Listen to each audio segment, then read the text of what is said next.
said on your radio show that you said this team reminds you of Michigan. Yeah. And you guys obviously played Kyle both times you played Yeah. Michigan. Yeah. Do you anticipate that being I know you don't want to give away what your game plan is, but do you anticipate having to rely on a guy like Kyle who hasn't played a ton in a game like this? I think that it's a difficult matchup for us going big against these guys because they have a pro that plays the 5 and because of how they shoot it. So we need to take advantage of our size, but obviously the way they shoot threes, it's just a difficult matchup. And you know, could we play a little bit more of our versatile lineup? Yes. What that looks like in terms of personnel, I don't know, but it was certainly effective for us when we played those guys. We believe that was the best way to go. But you know, we will still stick with a lot of our regular rotation too. But could it affect some guys' minutes in various ways, more or less? Possibly, just because he's a mismatch issue. I had a coach in the Pac-12 tell me he was the hardest guy to prepare for in the 8 years that he's been a head coach in the Pac-12. Game plan for him. So you know, that's saying something. There's pretty good players that have come through there.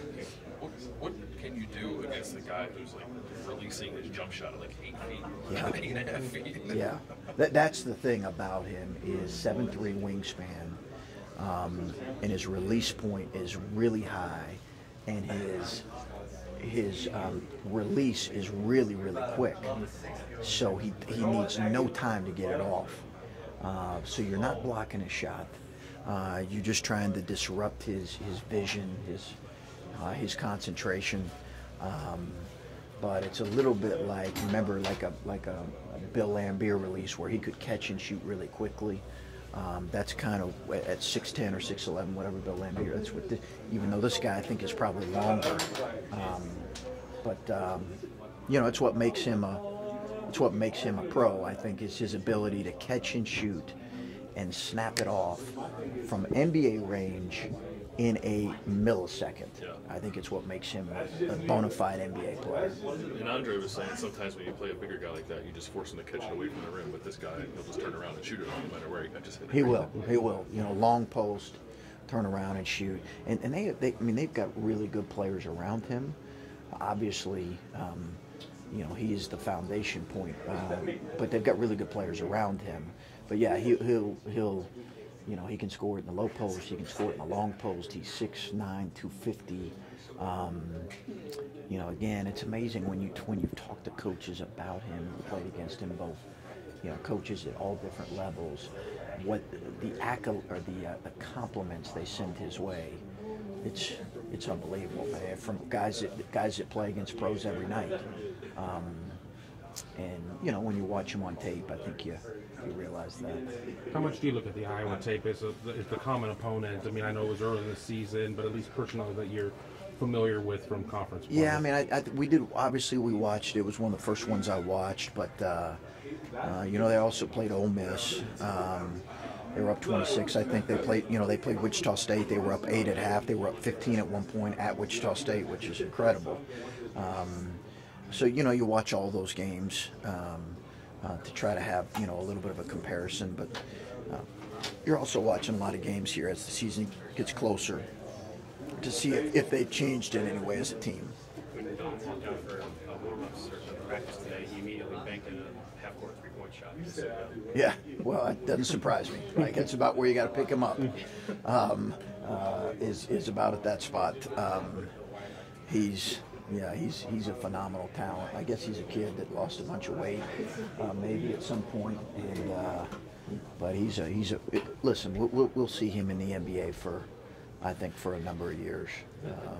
I really do. Sorry to cut you off. I did want to ask you about Caleb, and for a big man coming into the tournament, obviously, like, you're not going to see the same officials, and that can be an adjustment for a big man more than anybody else. How do you approach this with him, and how do you try to make sure he's ready, contribute at the level he has to, and also be willing to adapt to however the game's being called? Yeah, I think he's got to adjust and adapt, as you said. He's done a pretty good job of that this year. There are bigger concerns, obviously, than for me with Caleb, and that is the matchup issue there. But Caleb just has to be Caleb, and we've got to try to utilize him and when we can in low post, and he's got to be on point defensively against as difficult a matchup as he's played against all year. So I think he'll be ready for it. And the big thing for him is I think his conditioning hopefully has improved a little bit. As the season progressed, I think it wasn't quite where it needed to be, and that's easy for that to be the case. But hopefully it's improved a little bit since we had some time off. We've heard you talk a lot about Dom's offense, but what does he do defensively that can cause you guys problems? He's just big and long. He's big and long, and around the rim and he really rebounds well because he has big, obviously long arms and big hands. I think his length is the biggest issue. Gets his hands on balls, defensive rebounds. Does a good job staying out of foul trouble. You talked about at times Keita has struggled with physicality this year. If that's a matchup that happens, and I assume at some point it will, how does he handle that? Have you talked to him about handling the physicality that he brings?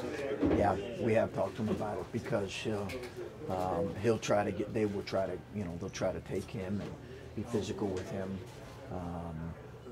Both offensively and defensively.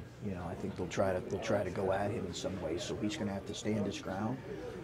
He's going to have to be a guy that's physical if he guards Dom, because Dom is really physical, and he's got Keita by probably 25, 30 pounds. He's a legitimate 250. But he's going to need to be as physical as he's been. Chris, I don't know if you buy into this line of thinking or not, or even if this question really makes sense, but when you get into this tournament, do you need your star to play like a star with Keita? Does that? Sure. Yeah, you do. I think everybody's best players have to be their best players in this thing and make big critical plays on offense and defense late. Those are usually the teams that win. We'll need that. Listen, I'm watching. This is the best team. I think I've coached it against in the first round. And I think our guys are gonna, they understand how good this team is, and that, usually late in games, your best players are going to need to step up and make plays. He was talking about how he thought the last time he was in a meaningful postseason game was his sophomore year in high school. Is that a good thing? Is that a good thing, a bad thing, an indifferent thing? Like, what does that mean? Because he's such a big time player, everybody knows him nationally.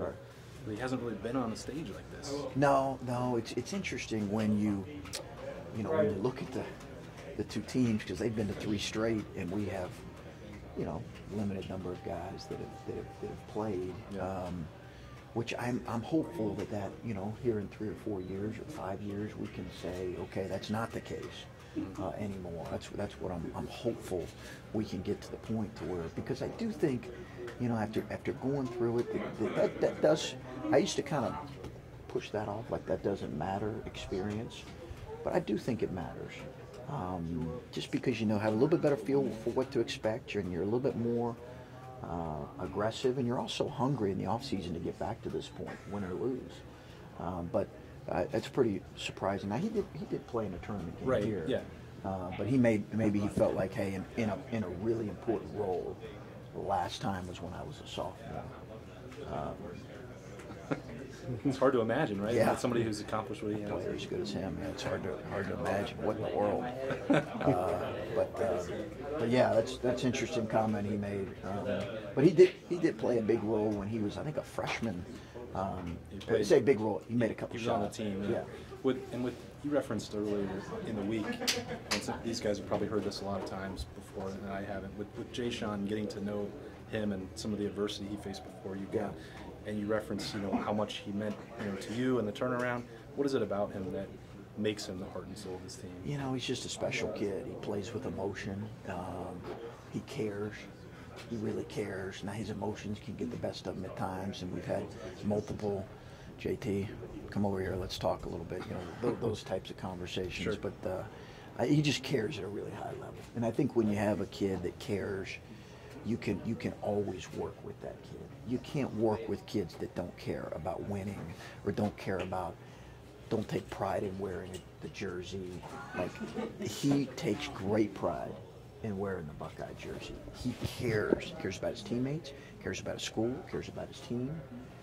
You can really work with a kid who cares at that level.